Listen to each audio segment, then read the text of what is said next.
One of my most frequently asked questions that I get all the time: why do we do this? What do our chips get used for? Why are we out here? What are we making these for? Let's get that answer.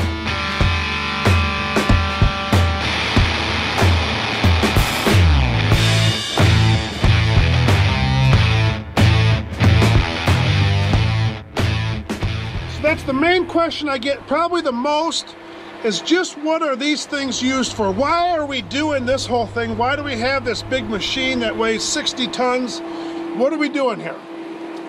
And that's just the thing, is we're trying to turn these chips into cardboard. The main mill we haul to takes cardboard. The second mill we haul to makes particle board. But what they both like are a clean chip. Now, if you grab these chips here, what you're looking for is no bark in them, and they like a size quality. There's no bark in this stuff. That right there is a perfect size chip, okay? They don't like bark. They don't want small limbs. So what this chipper does is it's got rollers of chains in it that are spinning, and that wood's pushed through those chains. And when that happens, it knocks all the bark, all this stuff here, off. It smacks that off, and when it comes out and it hits this chipper disc, comes out this spout, you want them looking clean and you want them the right size.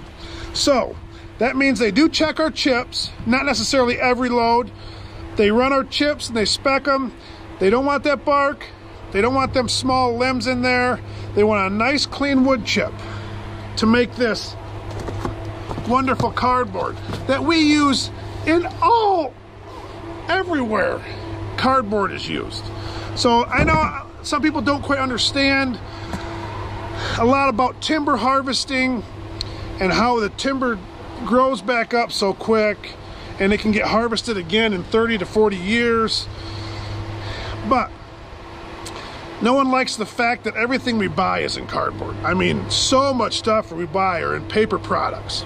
So this is Josh's air filter box, and this is on a lot of cardboard that you can buy. It comes in different stuff, different things you buy. A lot of them will have a stamp on them. This is one cool thing, and it explains where it's made. This is Freeman Containers made this box out of Dallas, North Carolina. The size limit's 75 inches and the gross weight is 65 pounds. They all have size and weight limits to different quality of cardboard. So, a little background on cardboard. That's what our main mill takes. What they make, they turn them chips into beautiful reams of cardboard, and it's just a win-win for everybody. It's a sustainable thing. This stuff back here will grow back up, and you could use it and cut it and keep cutting it, and it'll keep making us cardboard. So, and I don't care if you could say 100% recycled cardboard, eventually down the line it was a tree that it came from.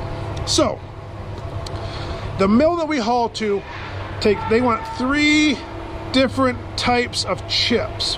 Now they'll want an aspen chip, which is what this is. They'll want a hardwood chip, which is what this is.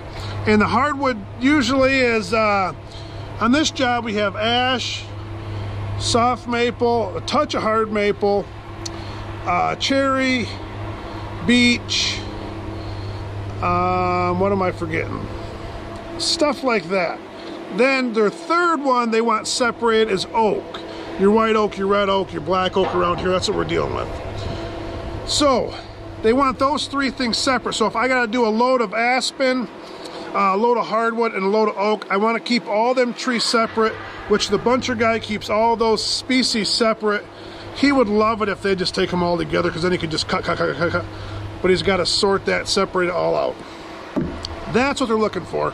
So like the last load we did was hardwood, so I got some hardwood left over here. The load before that was aspen. There's a lot of aspen logs on here, which I showed some videos about that. But that's kind of hopefully a general idea of what our chips are used for. They want them clean, the quality is the most important thing. So that's what we're trying to do. That's why I'm always constantly working on this thing, changing knives, changing chain, make sure the guts of that chipper disc are just perfect, because there's wood flying through here at right around maybe a little over 100 feet per minute through that chipper disc and out that spout. You just got to keep everything perfectly in tune and it'll make a great chip. But it takes a lot of work. So that's what we're doing out here. That's what I'm doing out here.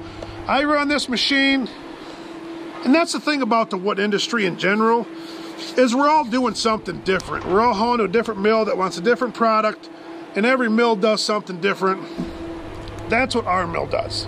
So there's all kinds of different loggers on all around the world, and sometimes the mills want different size. I mean, people are blown away at the amount of axles on our truck. People can't get over that. And I grew up in Michigan. That's all I've seen are all these axles on these trailers, 7-axle trailers. I'm used to that. And a lot of other places, you're not allowed to haul as much weight as we are, so you don't have as many axles. We're allowed to haul 164,000 pounds in Michigan. I know some other states only allow 80,000 pounds. So when you haul that much more weight, you got to have that much more axles on the ground to disperse that weight. That's the whole idea. Even our logs, they're different size. People are amazed they're 8 foot, they're on the wrong way. That's how you can get the most wood on a trailer. It's 8 foot length, stacked like that. But again, every mill takes different size wood. They want different things. They do different things with it. That's just the way we do it here in Michigan. And it's an overcast, windy, nasty day. It's not nasty, but it's okay. But that's what we do around here. And hopefully that explains a little bit about what our chips are used for, how we do things in Michigan. Any more questions, leave them in the comments. Hopefully I can get to them. Thumbs up, subscribe, comment, share, leave me some feedback. We're making cardboard in Michigan. You guys have a wonderful day. Hey, any more questions? I'm here all week. We'll see you chipsters later.